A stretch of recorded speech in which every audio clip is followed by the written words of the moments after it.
Hello friends, আজকে আমি আপনাদের সঙ্গে শেয়ার করব বেশি, কম ও সমান সম্পর্কে ধারণা এবং এর গাণিতিক চিহ্ন। কিভাবে বাচ্চারা এটি খুব সহজে সলভ করবে। তো বেশি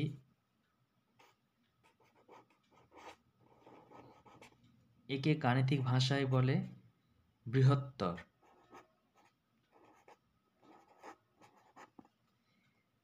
তো এর একটি গাণিতিক চিহ্নও থাকবে তাহলে। তো গাণিতিক চিহ্নটি হচ্ছে এটা। এর ইংরেজি নাম হচ্ছে গ্রেটার দ্যান।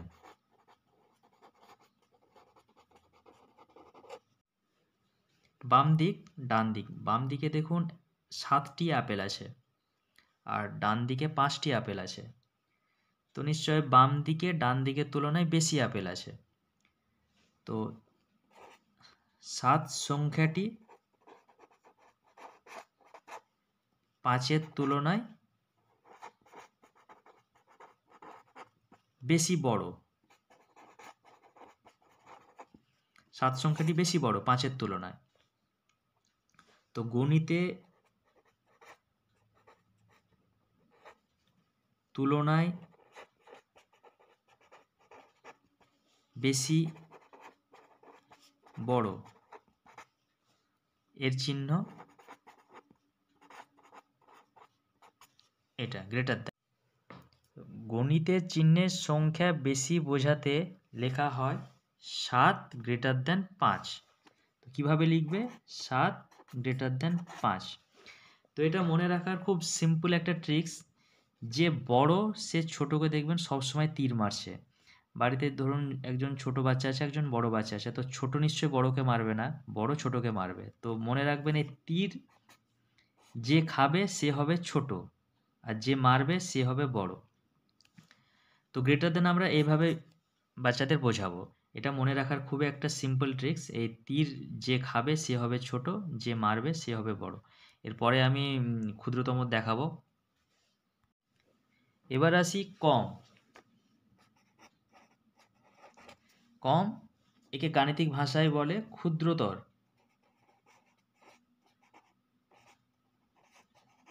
এর একটা গাণিতিক চিহ্ন আছে লেস দ্যান। ইংরেজিতে এর নাম হচ্ছে লেস দ্যান। তো দেখুন বাম দিকে 5টি কমলালেবু আছে। 1 2 3 4 5, 5টি আছে। ডান দিকে আছে 1 2 3 4 5 6 7টি কমলালেবু। তো নিশ্চয়ই বাম দিকের তুলনায় ডান দিকে কমলালেবুর পরিমাণ বেশি আছে।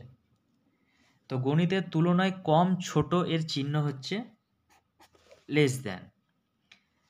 তো গণিতের চিহ্নের সংখ্যা কম বোঝাতে কিভাবে লেখা হয়? 5 5 লেস দ্যান 7। দেখুন এখানে 7 বড়, 5 ছোট। তো দেখবেন আগেরটাতে আমি বললাম যে বড় সে সবসময় ছোটকে তীর মারবে আর ছোট সবসময় তীর খাবে।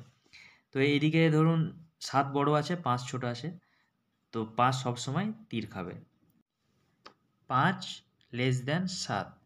তো আমি বৃহত্তর বোঝাতে গিয়ে বলেছি যে বড় সে সবসময় ছোটকে তীর মারবে, ছোট সবসময় তীর খাবে। তো এইভাবে বাচ্চাদের বোঝাবেন। এটা মনে রাখার খুব একটা সিম্পল ট্রিক্স। এবার আসি সমান। সমানের ধারণা। এর একটি গাণিতিক চিহ্ন আছে। এটা ইংলিশ নাম হচ্ছে ইকুয়াল। ইংরেজিতে একে ইকুয়াল বলে। তো ধরুন বাম দিকে 1 2 3 4 5 6, 6টি ধরুন লিচু আছে। ডান দিকে 1 2 3 4 5 6, 6টি কমলা আছে। তো বাম দিকে লিচুর সংখ্যা, ডান দিকে কমলার সংখ্যা সমান। তো যখনই সংখ্যা সমান হবে তখনই এই চিহ্নটি ব্যবহার হবে, ইকুয়াল। গণিতের সমানের চিহ্ন ইকুয়াল। তো ধরুন 6 ইকুয়াল টু 6, মানে দুই দিকই সমান, তখনই এই চিহ্নটি ব্যবহার হবে।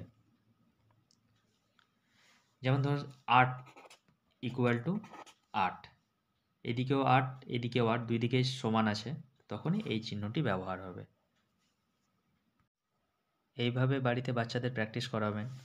কি বলেছে 1 নাম্বার, ছবি দেখে কয়টি আছে গুণে লেখো। মাঝের খালি ঘরে গ্রেটার দ্যান, লেস দ্যান বা ইকুয়াল চিহ্ন বসাও। বাংলায় যাকে বলে বেশি, কম বা সমান। তো দেখুন এখানে 1 2 3 4 5, 5টি 5 বসবে এই ঘরটিতে। এখানে কটি তারা আছে, 1 2 3,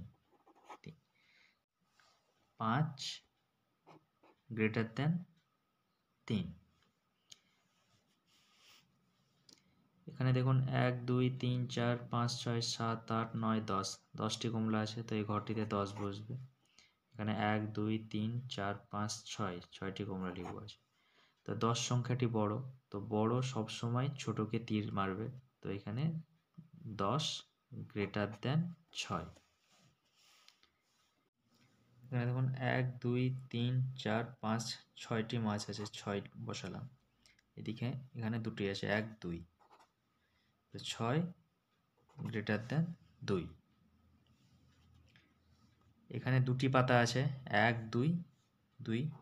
এখানে 1 2 3 4 5, 5টি পাতা আছে, তো 2 লেস দ্যান 5।